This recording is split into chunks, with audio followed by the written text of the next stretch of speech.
Sa wika nagkakaisa. Sa himig ng wika, kasaysayan sumasayaw. Bawat pantig ay tulay sa pulot kabundukan. Pilipino at katutubo, wika'y sumiklab, nagbubuklod sa puso ng sambayanan. Mula sa piit ng kolonyal na tanikala hanggang sa sigaw ng kalayaan sa kalsada, wika ang sandatang tangan ng masa, tinig ng bayan sa oras ng imagsikan.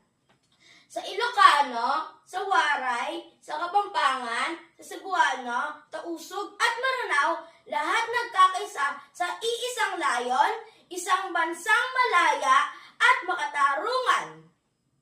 Kaya't ating linahin at pagyamanin ang Pilipino at wika ng ating pinagmulan, sapagkat sa bawat titik at salitang buhay, doon sumisibol ang pagkakaisa ng bayan. Paglinang sa wika,